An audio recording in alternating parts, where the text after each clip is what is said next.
episode of Proactive Parenting. I want to thank you for continuing to listen. It's great that you're here. Remember that this show is all about judgment-free advice on how to raise value-driven kids in a way that's right for your family using the most current scientific research available. I'm your host, Dr. Deanna Marie Mason. I'm a certified nurse practitioner, published author, and expert on child development. I'm also the mom of 2 wonderful teenage kids, so I know firsthand how much pressure and misinformation is out there, and that's why I'm here. So grab a cup of tea, settle in, and let's get down to business and talk about a really interesting topic today on limits and discipline. Remember that this is a safe space that you can ask questions and get real, honest answers about how to raise kids in a way that works for your family. As I just mentioned, today's topic is limits and discipline. And this is something that I found to be very sensitive with a lot of people. Some parents feel that limits and discipline are the center of parenting. And then we have all the way on the other end of the spectrum, parents who see limits and discipline as something that will take away their child's happiness and limit their ability to grow freely. I have to be honest, I don't have the answer to which of those is correct or which point in between. So I don't want to talk about limits and discipline in the sense of should you do it or not do it, but more along the lines of why do we use limits and discipline in parenting, and how do we use them appropriately so that we actually are using them as a form of education or guidance to our child rather than anything else. That might be a new way for you to think about limits and discipline, because most often we think about that in terms of correcting a child or trying to get them to be obedient or change a behavior pattern. And yes, limits and discipline obviously do those things. But more importantly, and from the perspective of science and research and developmental theory, limits and discipline are very much a part of learning that has to happen during the childhood and adolescent years so that your child will be able to go out and be a successful independent adult. So it's really about learning rather than taking away freedom or, on the other end of the spectrum, demanding obedience. So if we can talk about limits and discipline kind of in that light today,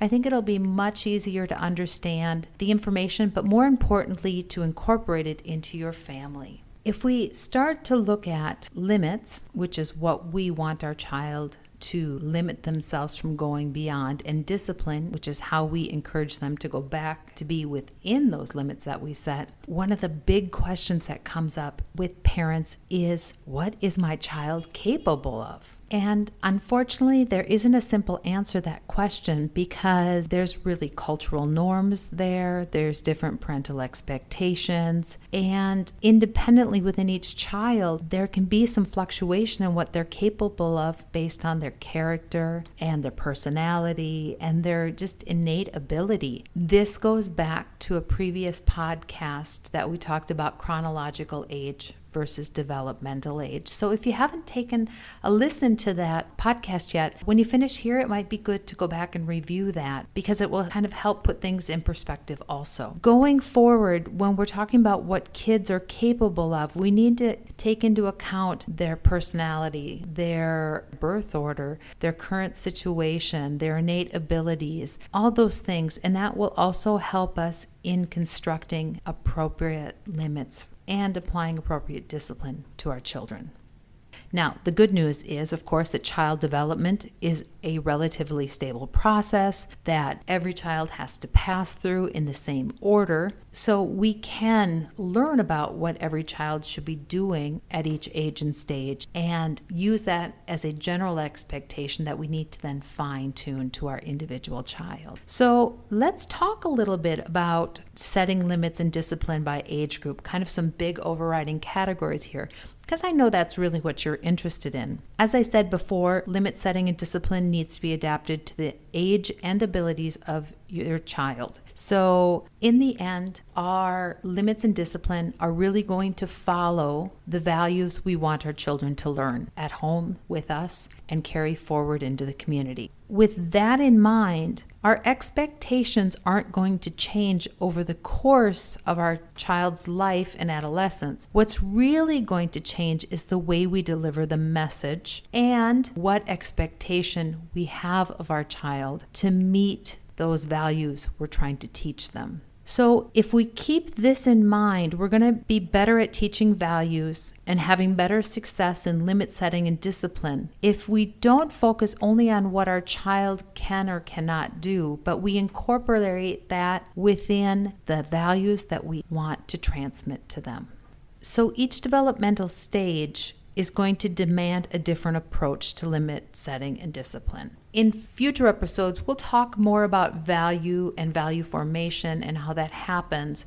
However, I think for most families, learning about limits and discipline is probably a more immediate concern than going through the process of identifying the values that they want to transmit. And I know that can seem like putting the cart ahead of the horse, but there's some commonalities in creating a sustainable message to your child that begins with limits and discipline that will carry over when we kind of add that more profound layer of values underneath. If you're struggling right now with a child who is defiant or a child who demands to take control in every situation or simply ignores you, or does the opposite of what you are asking them to do in order to see your response, you can start to use limits and discipline right now, even if you have not yet identified which values you're trying to communicate in this moment. Keep your eyes and ears open for when that values podcast comes up. But for right now, let's just focus on the limit setting and discipline. Again, to kind of repeat, we need to adapt our message to the age and stage of our child. We know that toddlers with their short attention spans and limited vocabularies won't be able to take in really complicated messages or lengthy explanations, whereas our teenagers who can express themselves completely, they have abstract thought, and they have the ability to kind of listen when they want to what we're saying and give us feedback. They're going to demand a different focus in how to apply limits and discipline. So keep that in mind, that each age and stage is going to need a slightly different evolving approach. So let's talk about some general guidelines that you can use when you want to include limit setting and discipline at home, keeping in mind those developmental ages and stages at each period. Let's start with our smallest ones, our infants, 0 to 12 months. Absolutely no discipline is needed at this age. None. Zero, zip, zilch. Infants do not yet have the ability to control their bodies or actions at this age. Everything they're doing is an exploration. And there's really something important in that we don't want to stop or impair. So our job as a parent during this time is to be responsible for keeping them safe, meeting their needs, and communicating love and affection to them. So no discipline is needed at the infant stage, 0 to 12 months. However, when we get to toddlers, 1 to 3-year-olds, we must start discipline. And for some families, it seems too early, but developmentally, it is the appropriate time to start limits and discipline. Of course, these need to focus on safety, such as staying in their car seat, not standing on the furniture, staying away from stairs without the assistance of a parent, and obligations. So we can start as part of our limits and discipline to encourage them to pick up toys after playing, not screaming in the house, those types of things. Limits and discipline for children ages 3 to 5 should continue to focus on safety, such as not running into the street, and obligations, like getting dressed independently, as well as respect for authority figures, such as parents, caregivers, grandpa, grandma, other family members. This additional part of respect for authority includes their activities such as following directions promptly, listening when an adult is speaking, using please and thank you when asking and receiving items. And all of this is to help them get ready for school attendance and be prepared to work well with others in groups because their world is expanding. For our school-age children, ages 5 to 10, limits and discipline need to continue focusing on safety, like wearing a bike helmet perhaps, obligations, making sure that they brush their teeth independently, that they pack up their own school bag, and respect for authority, like parents, teachers, and neighbors, authority figures, And then we need to add another layer that should include respect for peers, classmates, or other children at the playground, because this is when bullying starts to become an issue. So we really need to focus on limits and discipline to help them learn empathy. That's the value underlying that.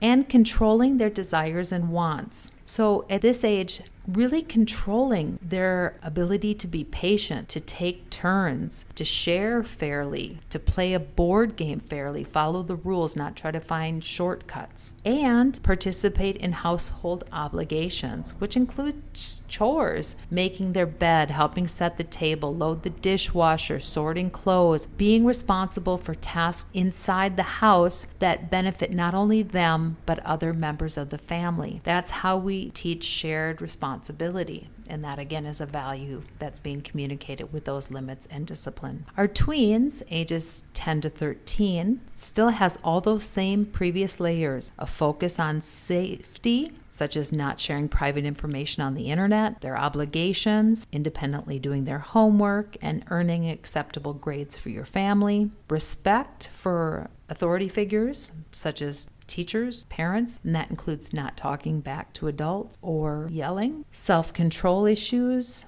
such as delaying self-gratification to complete school projects so they stay off their phone until they get their homework done, or continuing to practice their musical instrument so that they're ready for a concert. And participating in household obligations like laundry, cooking, clearing, setting the table, mowing the lawn, those types of things. And then additionally, we need to add another layer at this age, which is honesty and truthfulness. Avoiding those white lies, partial truths, saying one thing but doing another, blaming other people for their faults, starts to become really important at this age. I have another podcast talking about how all lies are not equal at each age and stage. So if you're wondering a little bit more about why this is important, searching out that podcast might be helpful. But in the end, if we get these behaviors in our tweens under control, and they understand why those limits are there and they follow them through appropriate discipline, it makes managing the teenage years, which is next, our teenagers 13 to 19 years old, much easier. So, just as we've talked about before, everything that we've already said is important about safety, about obligations, about respect, self-control, participating in household obligations, honesty, truthfulness. And on top of that, we need to start to focus on things related to honor, reliability, decency, trustworthiness, and morality. And so those are really big values, I know, but if we look at some concrete examples of what that looks like, it would be being home by curfew, because that's a family rule, going where they tell their parents they're going, not saying I'm going over to Johnny's house, but really going to visit Susie, standing up for what's right when they see something wrong. If they see somebody bullying somebody else, they don't join in, but they actually either alert an appropriate adult or they step in and provide some support to the person being hurt. They follow the law. And when they're a bit older, we talk about following consent, making sure that when they're engaging in intimate activity with their partner, that activity is clear and it is consensual between both parties with no coercion or pressure. So as you see here, limits and discipline really are wide and encompassing, but at the end, they are focused on educating our children to do something we want them to learn. to do independently. It's not about taking away their freedom. It's not about demanding that they comply to our wishes, but it's about an evolutionary process that goes throughout childhood and adolescence that brings them to the point where this is the way they understand life, through these values, this lens, and that is how they walk forward into life as they finish maturing into adulthood. Now, everything I've talked about here should be interpreted and used as guidelines based on your unique family values and morals. That said, every child is capable of meeting these expectations at each age and stage in a way that is respectful of their individual uniqueness. And it's by encouraging our children to meet these limits and using discipline to give them that motivation to stay with it, we're teaching our children to become more independent, self-assured, and capable of performing self-care. In essence, we're helping them become fully functioning adults at the end of this process. And I think that's where we all want to see our children one day, is to be ready to take on the challenges of being an independent adult, being able to support themselves, being able to enter into a relationship with another person that they love and care about, and establish their own family or own life independently and free, knowing how to conduct themselves in the world regardless of the situation that they find themselves in, being ready for the good times as well as the bad times. So when we see limits and discipline as the mechanism that we do that, I think it becomes easier to accept our responsibility in doing it. Now you might be thinking, what does this actually look like in real life with my kids? And the truth is, I don't really have an answer for you, because every parent is going to choose how they want to do this. And there is no right way and there is no wrong way. But there are 5 kind of essential things that you need to do for it to work. And if you're wondering on how to actually put limits and how to use discipline to keep children motivated to stay within those limits, in my book, Proactive Parenting, that's available on my website, there's this diagram and a whole chapter related to sitting down, fleshing that out, making a plan of action that you then put into place and use daily in your home with your family. Depending on your child, how many children you have, what ages they are, what your family situation is. Are you single?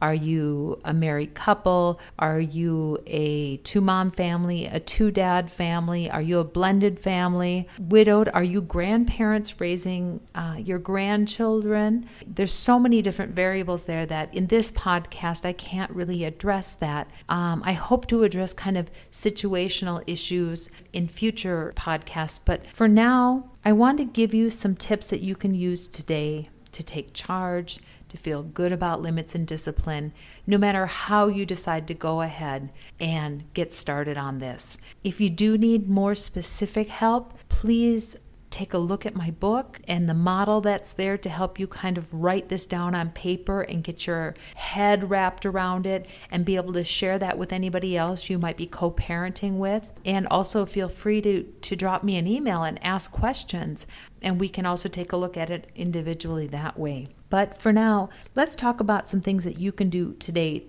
to start working in this manner of guiding your children towards these values you want to communicate. Now, as I said before, all of our children are unique and perfect moment to moment, just the way they are. And they are born with their own desires and preferences based on their personal characteristics and personality. And we know from the moment that they're born, we see them exert those natural characteristics. We see our baby be very sensitive to sight, sounds, and smell.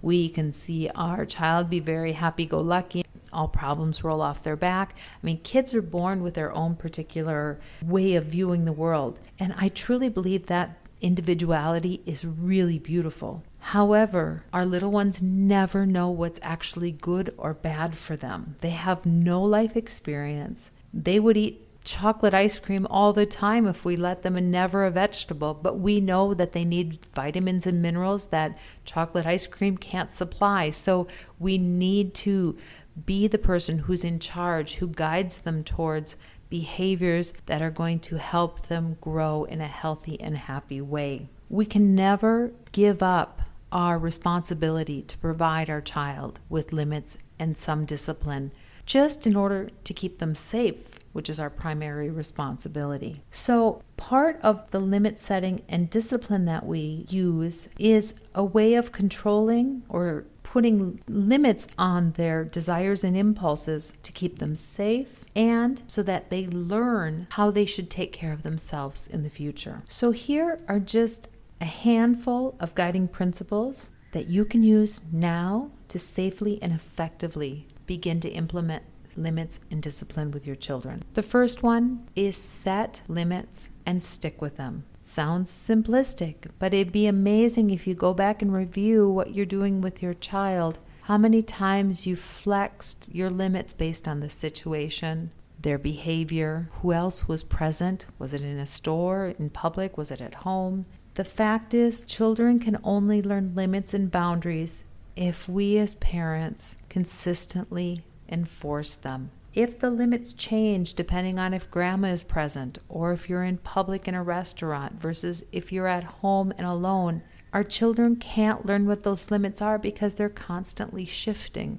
If we want our child to learn limits and we want to use discipline to keep them inside those limits, we have to apply the same limits and behavioral expectations all the time. That might set us up in certain situations to feel some judgment of the people around us.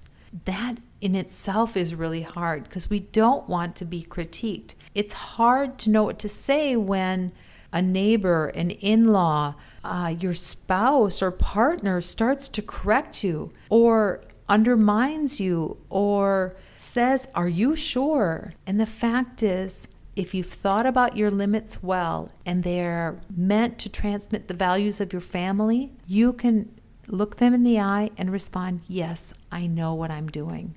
And when you explain it as that you're not trying to live through your children, you're not trying to demand them to be perfect or to get something out of them, but you're simply communicating your values as a family through your limits and discipline. It makes it very difficult for other people to truly judge what you're doing. That again goes back to the importance of having all your limits and discipline be directed from a point of the values your family holds dearest, or what you want to communicate to your children for them to take forward into their futures. Again, this is meant to encourage you to set limits and stick with them. Don't change them during vacations. Don't change them when you're in public. Don't change them based on who is present. Really think about what is important and then use that to set your limits. Use your discipline to keep your kids inside those limits so that they can actually learn what you want them to learn. The second principle is that limits are not negotiable with our children. Children do not know what is best for them. They know what feels good. They know what they prefer. They know what's easiest. But we as parents, from all of our life experience, our knowledge about what values are important to our family, and our ability to understand the consequences to our child that they yet cannot understand or perceive, is why we do not negotiate limits or discipline with our children. The caveat to that is when children get older, when they're middle to late teens, there might be some negotiation, depending on your family. For our littlest ones, our school-agers, our tweens, and our early teens, we do not negotiate limits and discipline with our children. They will construct what they do based on their wants that come from many, many motivations. Children should never set their own limits. That is our responsibility as a parent, to keep our child safe and healthy. We can never give that responsibility to our child. We're always bigger. We're wiser. We're stronger. We know better. And we need to retain that in our relationship with our child. Even when our little ones push and they're like, no, other families do this. No, I want this. I think this. We can listen to them. We can acknowledge that they have an opinion. But at the end, because our limits and discipline are being directed by our values, our children need to know that we are the ones who make those choices. The third principle we need to use when doing limits and discipline is teaching both rights and obligations. Our children need to learn over the course of their life that everyone is born with both rights and obligations. Because we live in community, we live in the community of a family, of a town, then our school, and we're part of a larger global world where we're all interconnected on some level. And we have to have children learn from a young age about their rights and obligations. If we go through our parenting of just always doing what we need to do for our child, but we never expect them to do what they need to do to be part of our family, they can become very self-centered and forgetting that there are other people around them. And that can be really detrimental later on, not just in relationships in the family, but also with peers and friends. And then much later when they're trying to set up an intimate relationship with a significant other. That idea of rights and obligations really fits into limits and discipline, because when you set limits, you expect your child to follow them. They have rights to have their limits and discipline to be age appropriate, unique to them and where they're at in their development, and that those limits and discipline are attainable for them so that we're not expecting too much or too little. But their obligation in that is to listen to our authority as a parent, knowing more than they do about what is good, healthy, and safe for them. And as part of our family, they have the obligation to move with everybody else learning the same thing. So we can't have two siblings being held accountable for their limits and discipline and another sibling being let out of that obligation. Because in the end, they will be taking more time and resources from the other two siblings, or from your attention with your significant other, or your ability to do self-care. So the idea of limits and discipline really go hand in hand with teaching about rights and obligations, because communities, which the family is a little microcosm community, cannot function unless people also manage their obligations, not just demand their rights.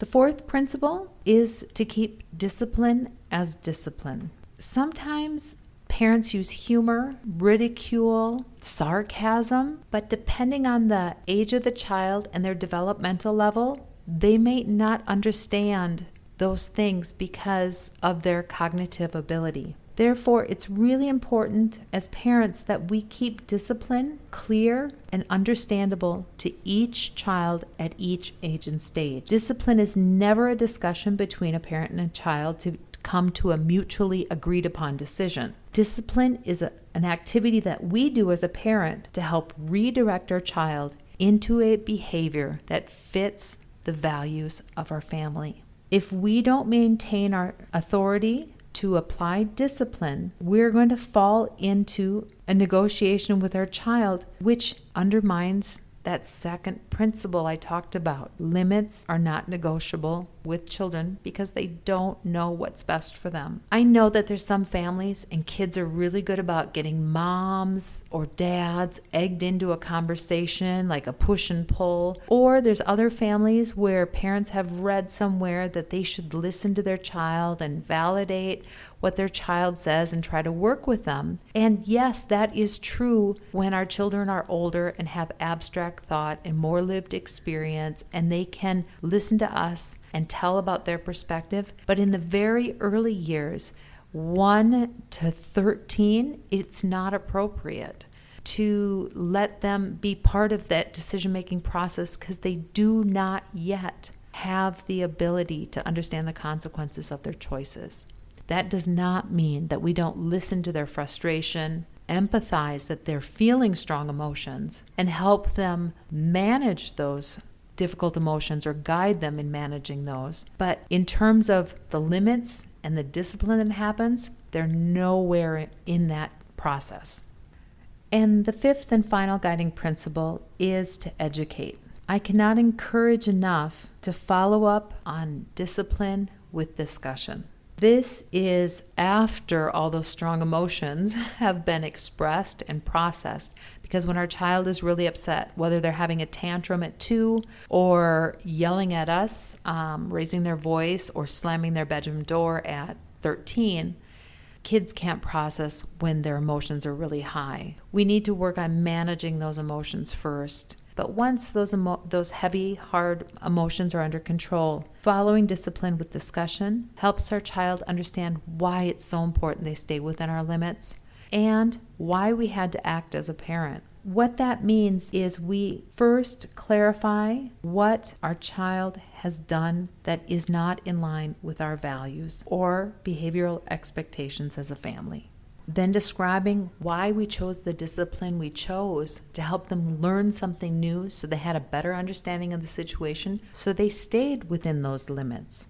Ultimately, the goal with this discussion is that we give our children more information to problem solve and to make better choices in the future. Finally, before closing this podcast, I need to talk about what types of discipline really do not help any family. The science has shown over and over that there's certain activities that parents do that should really be avoided because they can permanently hurt a child physically, emotionally, or psychologically. The first is physical discipline, hitting. We know that it doesn't teach kids anything good. It can be super effective in the short term, don't get me wrong, but not in the way you think. It discourages behaviors through fear, but it doesn't teach kids how to problem solve or make better decisions. It just makes them try to avoid getting hit. So we'd never want to use physical discipline. Shaming is another thing that we need to avoid. When we attack our child for who they are, rather than correcting a behavior, we are attacking the essence of who they are. So let me give you an example of what shaming sounds like versus correcting a behavior.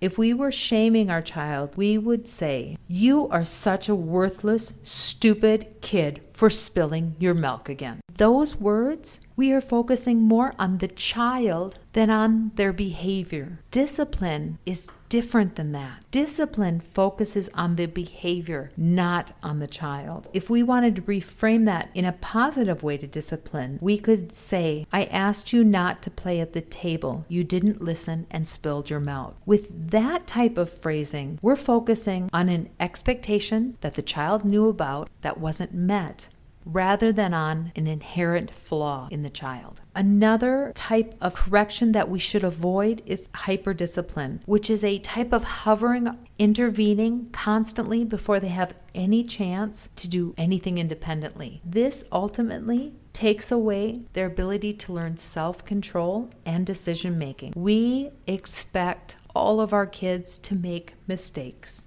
make errors in judgment, choose poorly, push limits. That's part of growing. So we don't ever want to create a situation where we never let that happen.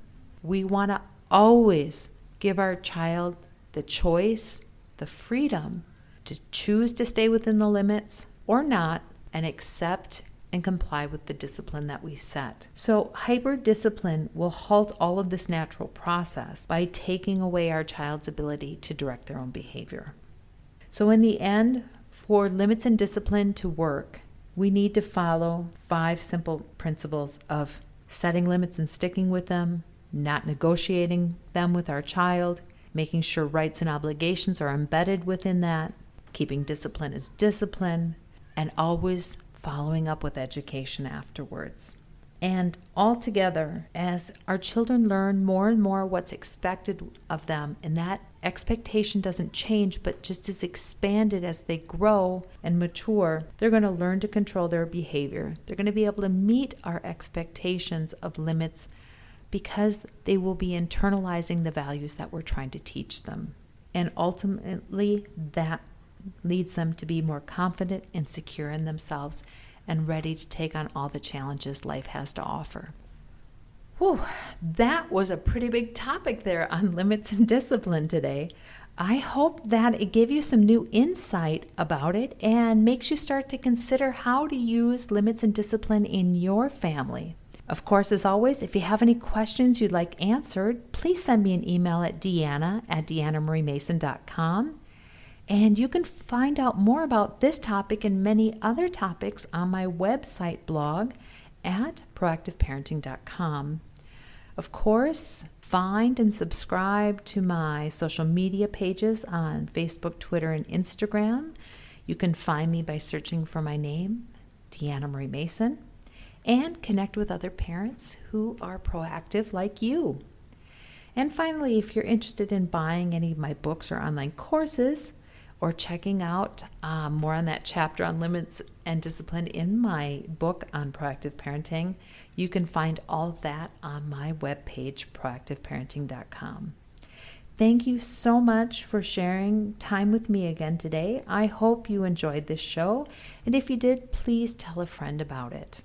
I'm going to close here. We're going to be talking more about limits and discipline in the future, and also values that all link around today's topic. But I'm going to sign off for now, and I look forward to seeing you in another episode very soon. Until then,